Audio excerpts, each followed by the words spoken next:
Anil was a 21-year-old college student from a small town in India.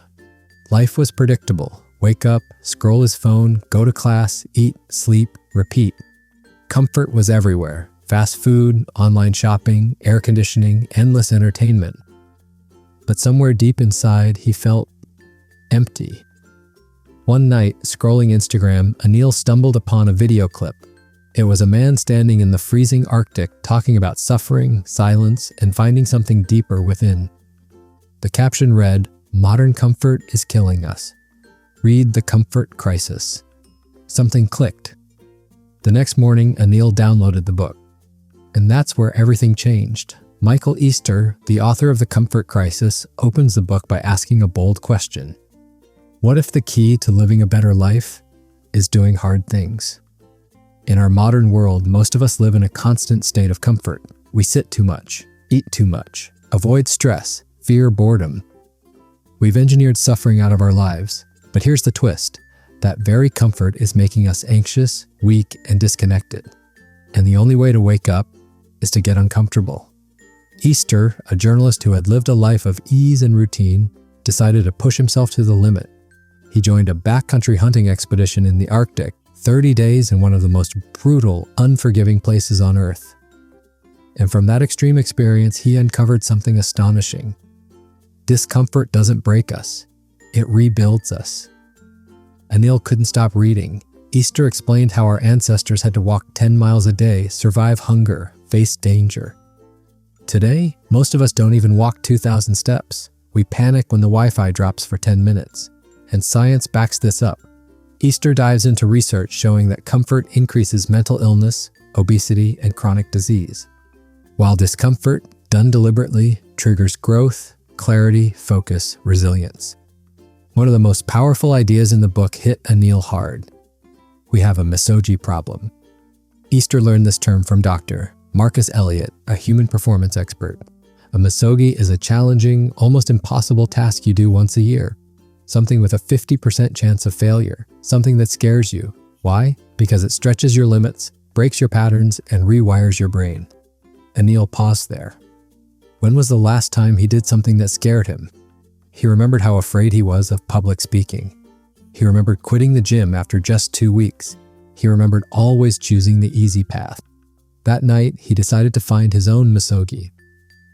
As the Arctic story unfolds in the book, Easter describes what it feels like to carry 80 pounds on his back, face freezing winds, survive off wild meat, and sit in silence for hours. At first it broke him, then it built him. Easter learned to be okay with boredom, a powerful state that most of us run from by scrolling our phones. He explains that boredom, instead of being useless, actually fuels creativity, emotional regulation, and inner peace. Anil highlighted that chapter. He realized how uncomfortable he was with silence, how every idle second was filled with distractions, and how that constant noise had numbed his ability to think deeply. Another powerful insight came from the idea of accessing the edges. Easter says, we don't grow in the center, we grow at the edges. Edges are places where you're tested, where your muscles shake, where your willpower is stretched, where your mind says, I can't. But if you stay just a little longer, that's where the magic happens. Anil started to understand. The gym, the cold shower, the 10K run, the difficult conversation, the quiet moment without a phone. These weren't punishments, they were invitations to grow. And perhaps the most moving part of the book, Michael's realization about meaning. Out there in the wilderness, stripped of comfort and distraction, he felt a deeper connection to life, to the land, to his own thoughts, to time. He writes that discomfort reconnects us with something ancient, a part of us that still remembers what it means to be human. And the irony? The very thing we avoid, discomfort, is the path to a better life. Anil closed the book. He wasn't the same person anymore. He stepped outside, the sun was rising, he took off his slippers and started walking barefoot on the cold earth. He didn't know what his misogi would be, but he knew this: he was done living a life of soft comfort. It was time to seek the edge, and that's where he'd find who he really was. Part 2. The Cost of Comfort. The days that followed were different for Anil. He started noticing things, how often he reached for his phone, how he sat for hours without moving, how quickly he gave up when something got hard. The book had opened his eyes. Michael Easter had gone deeper in the next chapters, breaking down how our obsession with comfort is a modern addiction. And like all addictions, it comes with a cost. Easter explained that comfort used to be rare: a fire in winter, a soft bed after months of sleeping on the ground, a full belly after days of hunger. But now, comfort is the default. And we don't even realize how dangerous that is. We eat not because we're hungry, but because we're bored. We rest not because we're tired, but because it's easy. We avoid struggle, pain, uncertainty, forgetting that these are the ingredients of growth. Anil remembered a line from the book that stayed with him. Humans are built for hardship, but comfort is what's killing us. That hit hard. Easter shared shocking statistics. More than 70% of Americans are overweight. Anxiety, depression, and suicide are rising. We've eliminated physical effort, but we're suffering mentally. Why? Because our bodies haven't evolved to handle this much ease. We were designed to move, to stress, to face real challenges. When we don't, our systems break down. Easter introduced the concept of hormetic stress.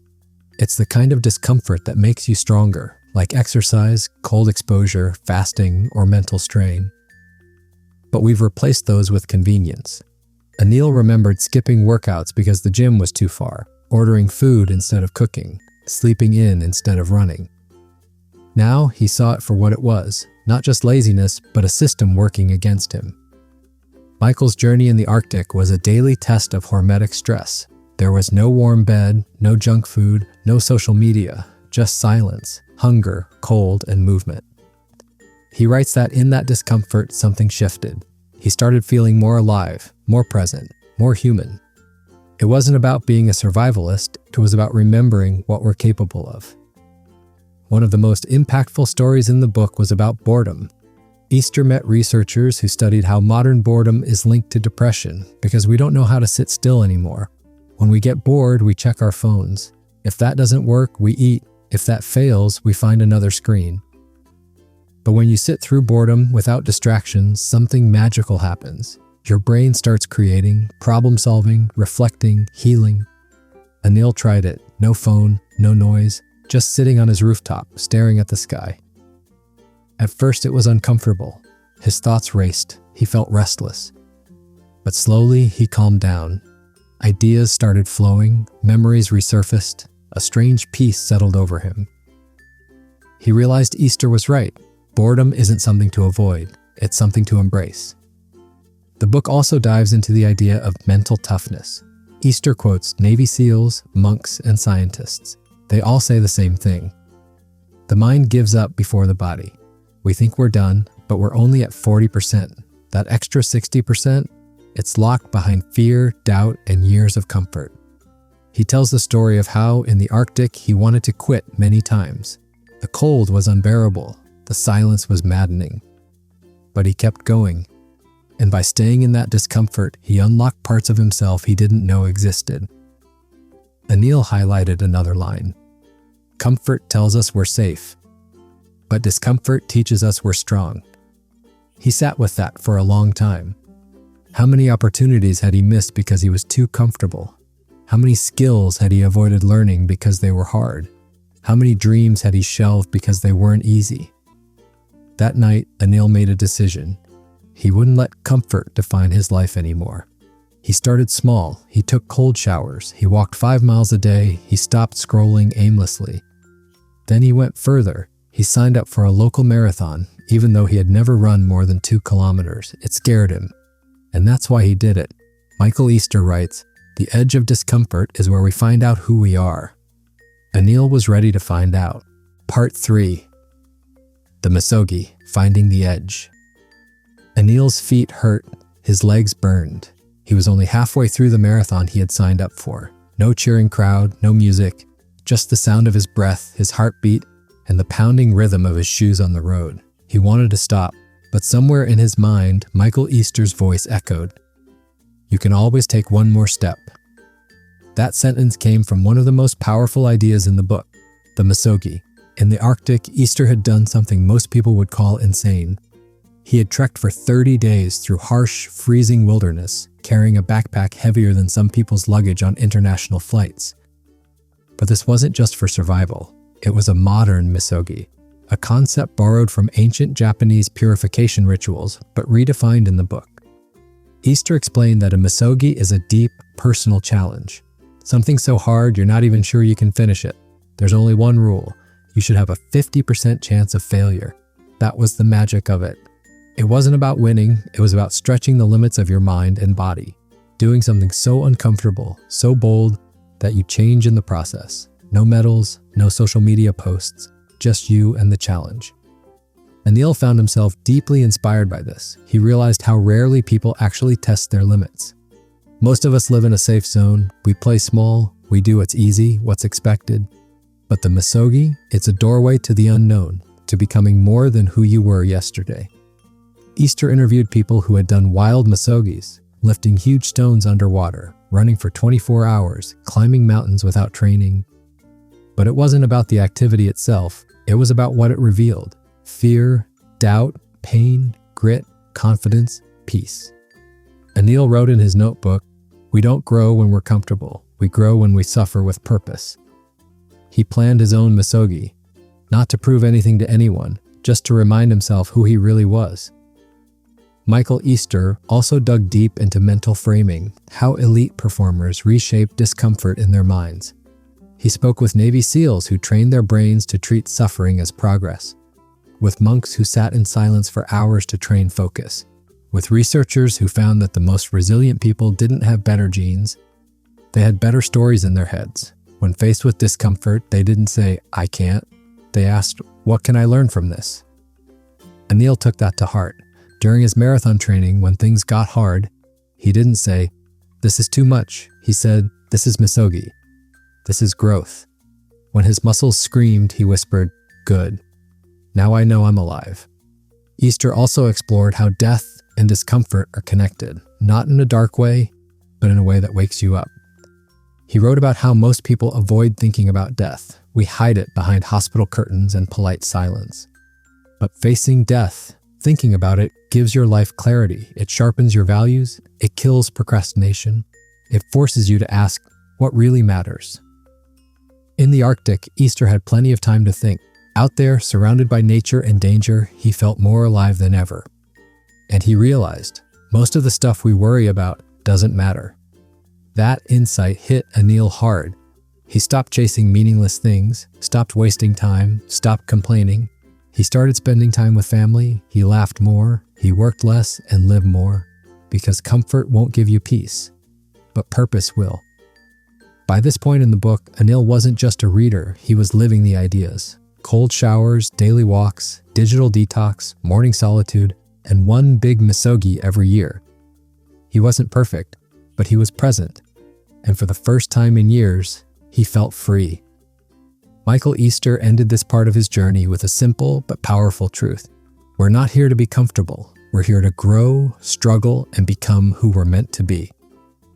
And as Anil crossed the finish line of his marathon, exhausted but alive, he knew he would never chase comfort again. He would chase meaning. He would chase growth. He would chase the edge. Part 4. The modern world is killing your wild side. It had been 3 weeks since Anil completed his marathon. His body was healing, but his mind, it was on fire. There was a new voice inside him now, a wild, ancient voice, the one Michael Easter talked about. We are animals, but we've caged ourselves. Anil couldn't stop thinking about that line, how we've traded challenge for convenience, adventure for algorithms, freedom for furniture. In the comfort crisis, Easter reveals a painful truth. The modern world, for all its comfort, is making us weak, not just physically, but mentally, emotionally, spiritually. We no longer move, we no longer roam, we no longer struggle. And the scariest part? We call this progress. Easter dives deep into how our environment has outpaced evolution. We were designed to walk miles every day, to lift, climb, hunt, run, think, to feel cold, heat, hunger, stillness. But today, we live in climate-controlled boxes. We eat food that never rots. We scroll instead of struggle. We numb instead of face. We're comfortable, but not okay. Anil saw it all now. He looked at his friends, glued to screens.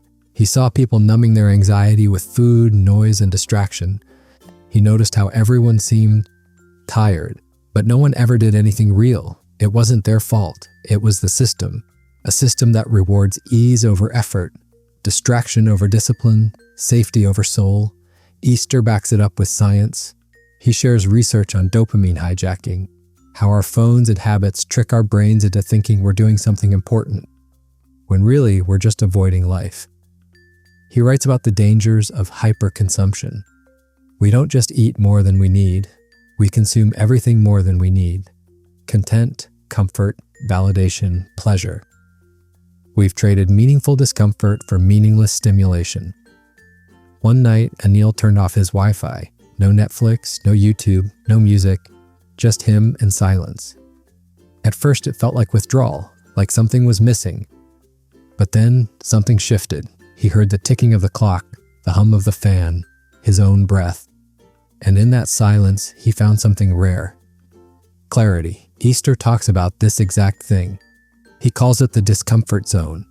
It's that place where you're off grid, where you sit with your thoughts, where the mind stops chasing and starts seeing. In the Arctic, surrounded by nothing but white landscapes and brutal cold, Easter was forced into stillness. And in that silence, he rediscovered his own wild side. When we eliminate the noise, we hear the truth. That's when Anil made a vow. Every month he would disconnect. One full day, no tech, no comfort crutches, just nature, solitude, and breath. Not because he hated technology, but because he finally understood. Discomfort isn't the enemy, it's the way back to who we were meant to be. There's one part of the book that left a deep mark on Anil. It was when Easter wrote about the hidden value of boredom, how we panic when we're bored. But boredom is where ideas are born, where insight lives, where the brain resets.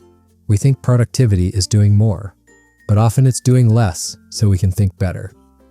So Anil started walking without his phone, sitting with a notebook, looking at trees, doing nothing. And he began to notice things. His creativity returned. He had better ideas at work, he laughed more, he felt lighter.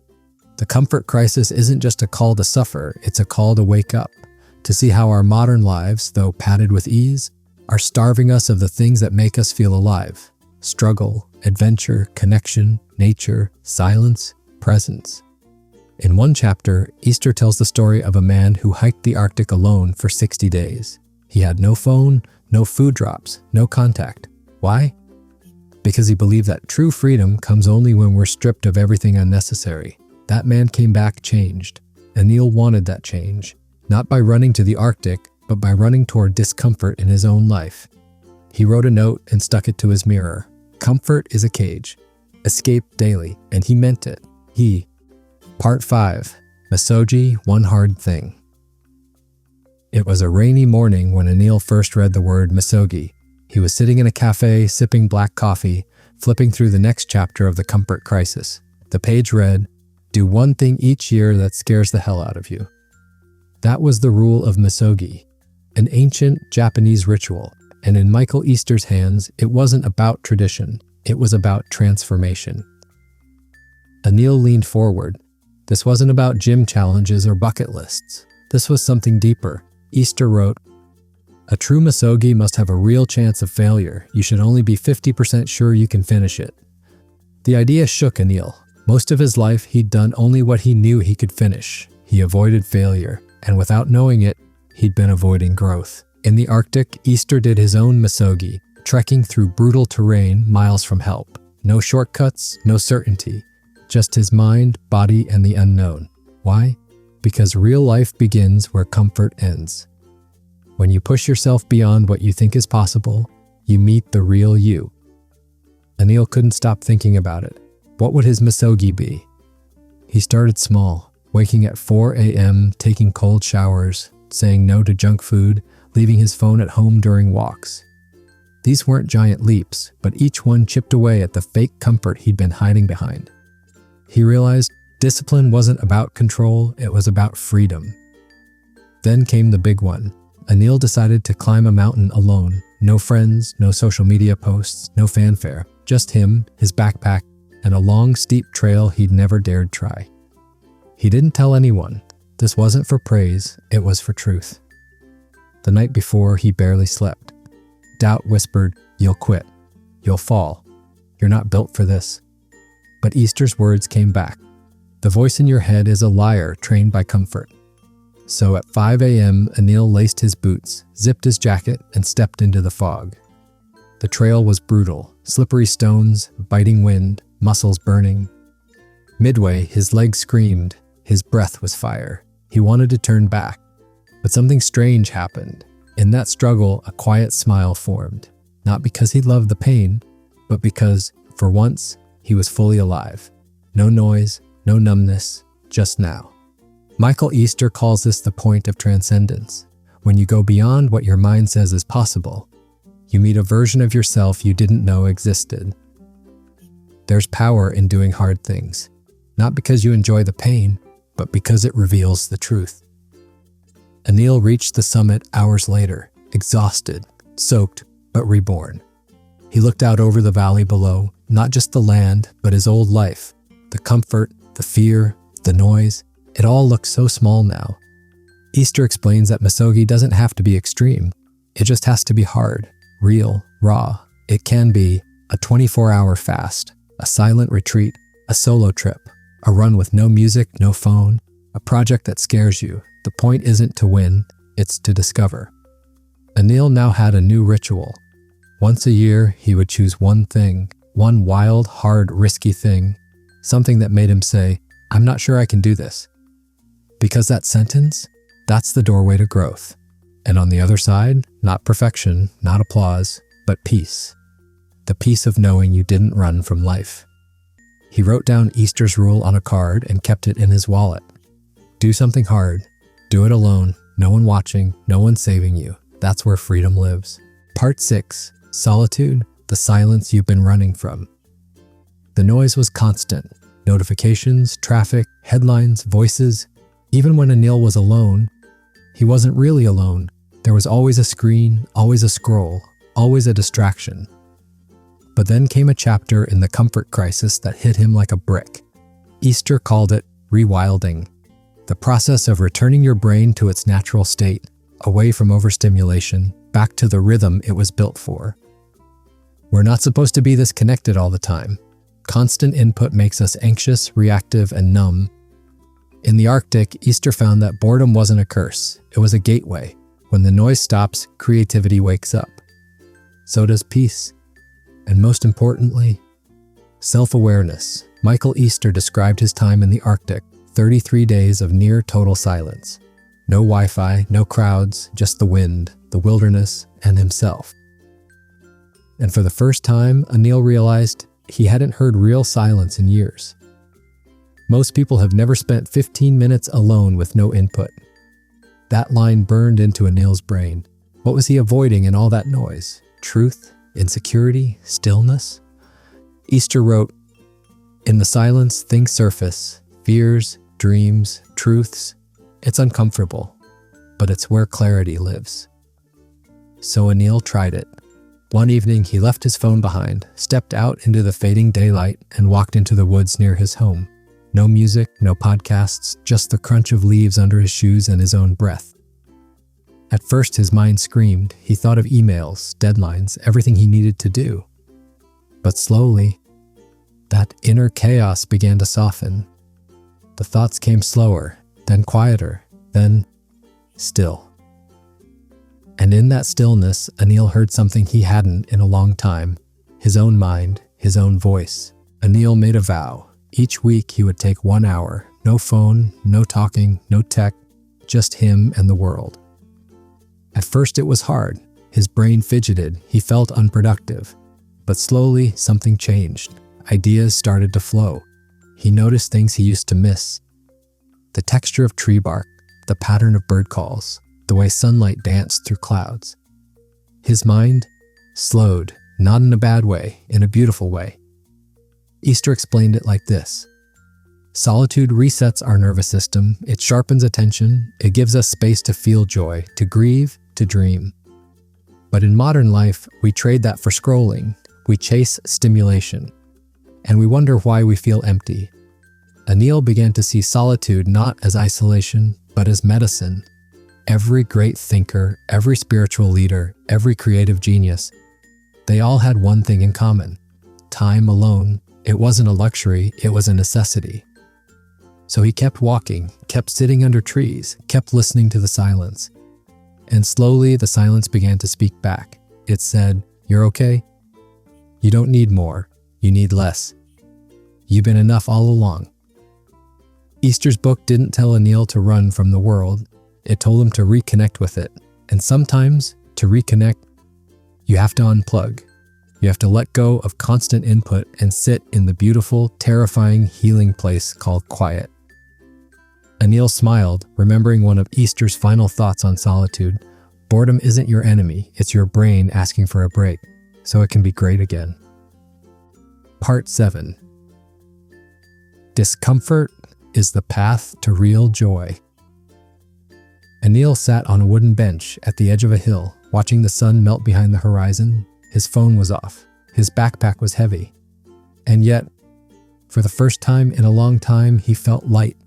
He thought back to Michael Easter's brutal expedition in the Arctic, how Easter hiked dozens of miles each day, ate freeze-dried meals, and slept on frozen ground. No beds, no showers, no certainty. And yet, Easter was happier. Discomfort doesn't just change your body, it changes your brain, your perspective, your life. That's what Easter discovered, and that's what Anil had started to understand too. Easter wrote about a concept called misogi, a Japanese tradition, one epic challenge per year. Something so difficult, there's a 50% chance you'll fail. Why? Because real growth only happens at the edge of your limits. The goal isn't the goal. The goal is who you become in the process. Anil remembered Easter's words. Comfort is a slow death. We avoid pain so much that we've forgotten what it means to feel truly alive. So Anil decided to do his own misogi. Not some Instagram challenge, not something trendy. He would walk 30 kilometers through the nearby mountain trail alone. No reward, no record, just a test. The journey wasn't smooth, his feet ached, his legs burned. There were moments he wanted to quit. But something deeper pulled him forward. He thought of Easter, dragging sleds across ice, of ancient humans chasing prey for miles without water, of how strong we're supposed to be. You are capable of 20 times more than you think, Easter said. You just have to push past the first wall. And that wall, Anil felt it. At kilometer 17, his body screamed, his mind begged for an exit. But then he looked up. The trail opened into a valley lit by golden light. Birds circled above, a stream trickled nearby. And in that exact moment, pain transformed into presence. Easter was right. We've confused comfort with happiness, but real happiness is found through effort, meaning, and challenge. By the time Anil finished his walk, he wasn't just exhausted, he was changed. He had done something hard, and that made everything else feel easier. His morning coffee tasted better. His conversations felt richer. Even rest became more meaningful. Easter explained this with science. When we earn rest, our dopamine levels shift. We don't need constant stimulation. We appreciate the small things. Discomfort isn't the enemy, it's the gateway. Do something hard, Easter wrote, then watch your life transform. And Anil? He now understood the climb, the sweat, the aching feet. That was the real joy, because joy isn't comfort. Joy is earned. Part 8. The hidden engineering of comfort. Anil was back in the city now. Neon signs, instant food, a sea at the perfect temperature, life, smooth, predictable, easy. But something felt off. After his long walk through nature, the city no longer felt alive, it felt artificial. And now, with Michael Easter's words echoing in his mind, Anil began to see it. Comfort wasn't just something we liked. It was something that had been engineered. Easter explained that modern life is a carefully designed system built to eliminate friction, minimize effort, and keep us just comfortable enough to never question it. Everything we do is optimized for ease. Food is delivered to our door. Entertainment is a click away. Temperatures are controlled. Chairs are soft. Sidewalks are flat. It seems harmless, but Easter warned, our ancestors evolved in an environment full of difficulty. Our biology expects struggle. Remove that, and we slowly fall apart. Anil remembered Easter's trip to Bhutan, where he met people who had less but somehow smiled more. There, Easter discovered the practice of meditating on death, a daily reminder that life is fragile, temporary, precious. Bhutanese people were happier not because they had more, but because they were more aware. Easter asked, what if comfort numbs us to life's beauty? What if it's not happiness we're chasing, but stimulation? That hit Anil hard, because in his own life, that's exactly what was happening. He wasn't seeking meaning, he was just trying to avoid discomfort, scrolling, snacking, zoning out. And the more comfortable he got, the more restless he became. Easter dug even deeper. He talked about how modern problems like anxiety, obesity, depression are not signs of weakness, they're signals. Warnings from bodies and brains stuck in an unnatural environment. We've eliminated discomfort so effectively that we've created a crisis, a comfort crisis. And the solution? Not a new gadget, not a 5-step hack. Just this: choose discomfort on purpose. Walk instead of ride. Sit in silence instead of scrolling. Take the stairs, skip a meal, go outside in the rain. Do the thing that feels hard, but right. Anil began to make tiny changes. He stopped microwaving every meal. He walked to the store instead of driving. He began doing cold showers, not for punishment, but for perspective. And slowly the world felt sharper. Colors looked brighter. Conversations went deeper. Time moved slower. Because now he was no longer numb. Michael Easter wasn't preaching suffering. He was revealing a truth. Comfort is addictive, but meaning requires effort.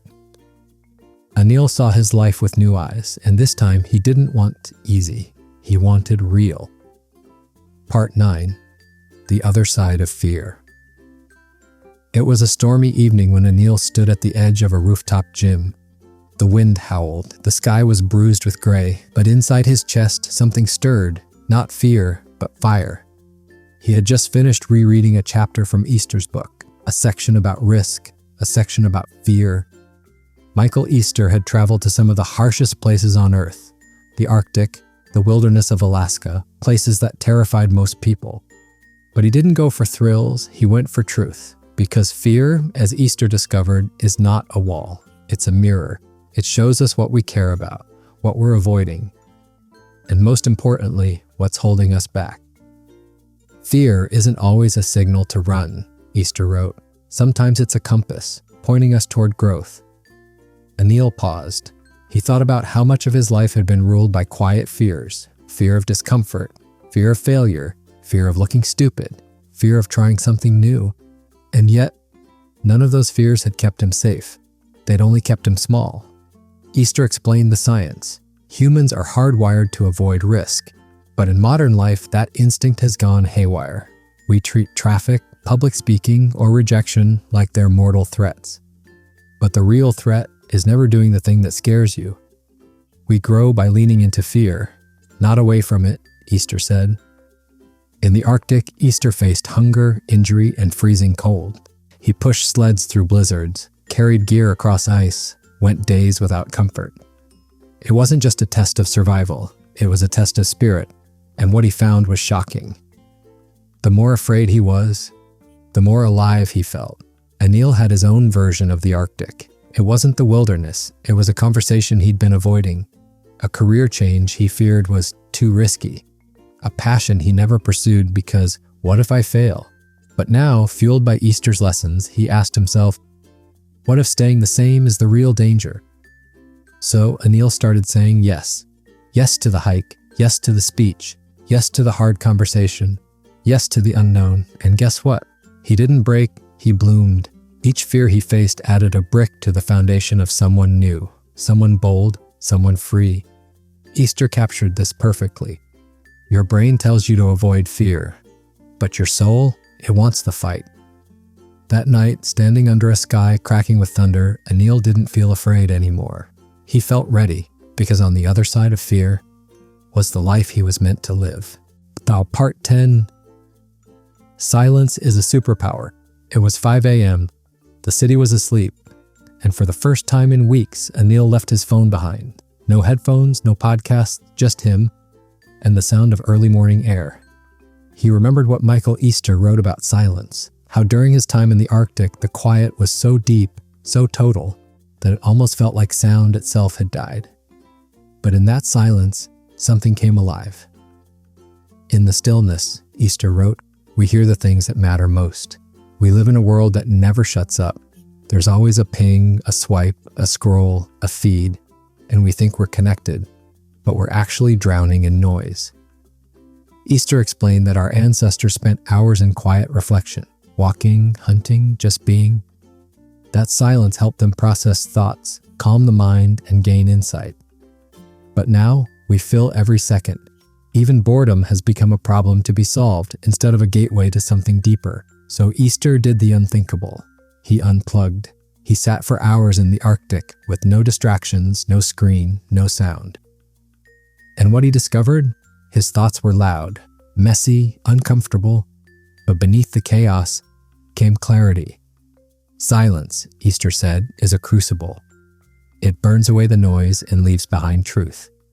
Anil decided to test this. Every day, he carved out 30 minutes. No input, no output, just presence. And at first, it was unbearable. His mind raced. Lists, regrets, cravings, random songs.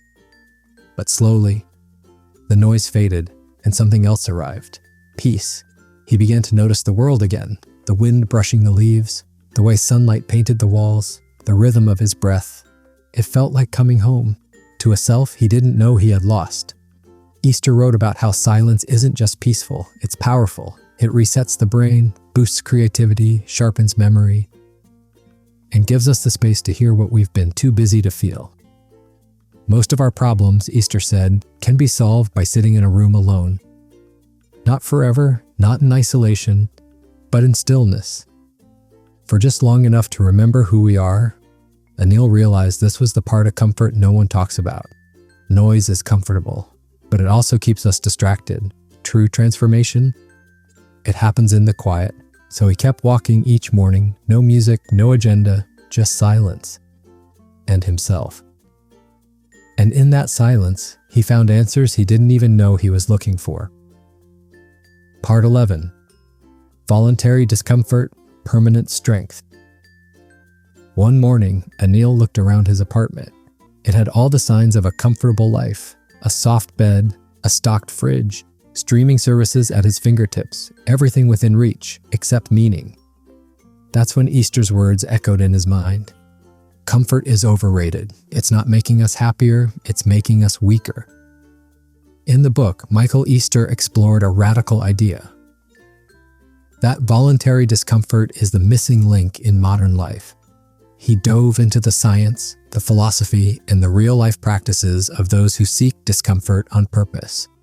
Why? Because the human body and mind are anti-fragile. They grow stronger when challenged. They need stress.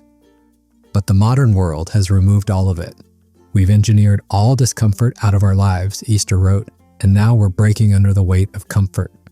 So Easter started taking on challenges. He gave up junk food, he fasted, he walked miles instead of driving. He did hard workouts. He hiked until he couldn't feel his legs. He voluntarily chose discomfort every single day. And what happened? He didn't suffer. He thrived. Anil was inspired. He decided to run. In the rain.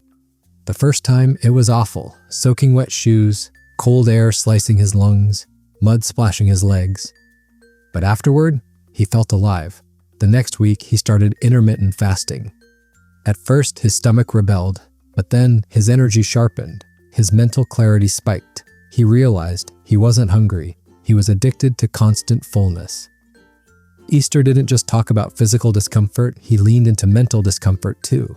Hard conversations, failures, saying no when it's easier to say yes. He called it misogi, an ancient concept of doing one truly hard thing every year that has a high chance of failure. Why? Because if you succeed, you grow. And if you fail, you grow even more. You don't know who you are until you push beyond who you think you are, Easter wrote. Anil wrote down his own misogi challenge. Climb a local mountain, barefoot, no gear, no excuses, just him, the ground, and his limits. People laughed, but he wasn't doing it for them. He was doing it to remember who he was before comfort made him forget. That's what Easter wanted readers to understand. Discomfort isn't suffering, it's training, a gym for the soul, a forge for the mind. And when you choose discomfort voluntarily, you realize something beautiful. You don't break, you become unbreakable. Part 12. The Gift of Boredom. Anil stood in line at the bank. No phone, no music, no distractions, just waiting. It felt unbearable. But then he remembered Michael Easter's insight. Boredom isn't a problem, it's a doorway. In the Arctic, Easter had gone hours, even days without stimulation. No screens, no constant updates, just snow, silence, and his own thoughts. And something unexpected happened. At first his mind screamed, then it settled. And finally, it started to create. Easter uncovered how boredom activates the brain's default mode network, a powerful engine for imagination, memory, and problem solving. When we're bored, we connect dots, we process the past, we envision the future, we hear the truth that silence tries to whisper. But modern life, it kills boredom with scrolls and swipes. We fill every pause with junk. And in doing so, we've lost the ability to think deeply. Anil took the challenge. No phone while eating, no music during workouts, no screen before bed. At first, his mind ran wild, but slowly, ideas returned, old dreams resurfaced, new questions appeared. And in that boredom, he met a version of himself he hadn't seen in years. Our obsession with stimulation, Easter wrote, is costing us the ability to truly live. Part 13. Death, the final reminder. It was a dusty evening when Anil visited the cremation grounds in his city. Not to grieve, but to remember. Easter had written about this too. How, in Bhutan, people think of death 5 times a day, not to be morbid, but to wake up. In the Arctic, Easter faced real danger, storms, wild animals, accidents. Each moment was a brush with mortality. And strangely, it didn't create fear, it created clarity. When you understand death, Easter wrote, you understand how to live. It made Anil think, why do we wait for a diagnosis or a funeral to finally change, to forgive, to speak up, to chase the things that matter? Easter encouraged readers to face mortality, to write their own eulogy, to ask, what do I want to be remembered for? And more importantly, am I living that story now? So Anil did something uncomfortable. He wrote his regrets, and he made a plan, not for success, but for meaning. Part 14. Rediscovering Purpose in Pain. As the days passed, Anil noticed a shift. He no longer craved ease. He sought challenge. He wasn't chasing dopamine hits. He was chasing growth. Michael Easter described this as a return to something ancient, a human state where purpose was tied to effort, to hunt, to build, to survive. And through that hardship came satisfaction. In a world obsessed with happiness hacks, Easter made a radical claim. Purpose doesn't come from comfort, it comes from overcoming discomfort. Anil began doing one hard thing each day. Cold showers, long walks, tough conversations, volunteering with no reward. Each act didn't just challenge him, it freed him. He finally understood Easter's journey. That the comfort crisis wasn't about luxury, it was about numbness, and the way out was to feel again, even if what you feel is hard. Part 15. The final test, confronting your limits. The mountain loomed before Anil. He had hiked this trail before, but this time, it was different. This time he was alone, no distractions, no comforts, just him and the challenge. Anil remembered Easter's words. The most difficult test of all is not a race against others, but a race against your own limitations. It wasn't just the steep climb, it wasn't just the exhaustion, it wasn't just the cold that seeped into his bones. It was the mental battle, the part of him that wanted to quit, the part that said, you've done enough. Go back, it's too hard. But Anil refused. He had chosen this path. He had prepared for this moment. Every cold shower, every early morning, every time he turned off the TV to read or think, all of it led to this point. He kept climbing. And with each step, his mind quieted, his body found rhythm, and a strange peace washed over him. In those final moments, as Anil reached the summit, something extraordinary happened. It wasn't just the view that amazed him. It wasn't the triumph of reaching the top. It was the realization that he could face the world without fear. He had proven to himself that discomfort wasn't the enemy. It was the way forward. The moment you decide to face the struggle, Easter wrote, is the moment you unlock your greatest potential. Part 16. The transformation. Finding your strength. Anil sat at the top of the mountain looking down at the path he'd conquered.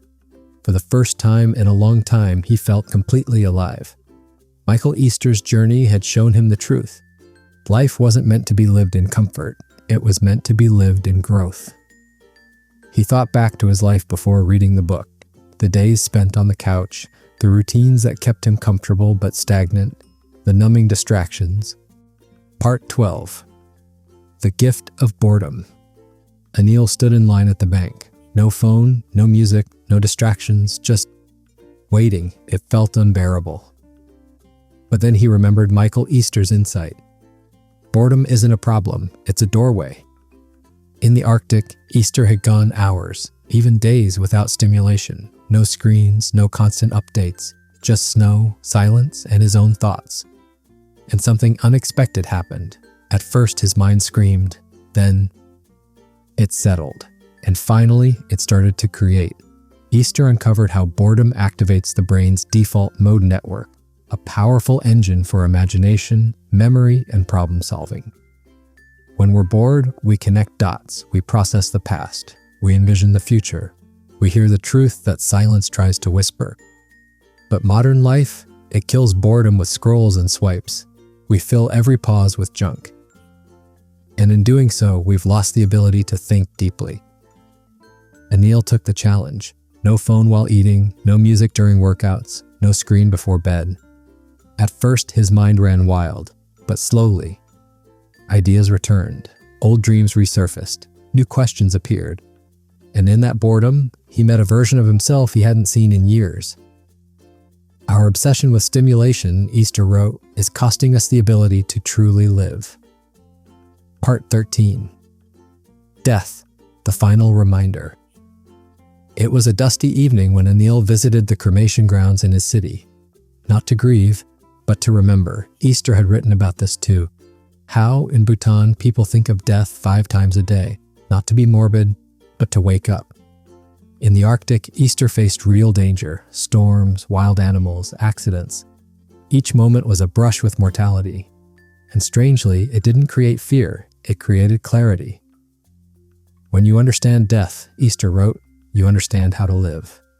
It made Anil think, why do we wait for a diagnosis or a funeral to finally change, to forgive, to speak up, to chase the things that matter? Easter encouraged readers to face mortality, to write their own eulogy, to ask, what do I want to be remembered for? And more importantly, am I living that story now? So Anil did something uncomfortable. He wrote his regrets, and he made a plan, not for success, but for meaning.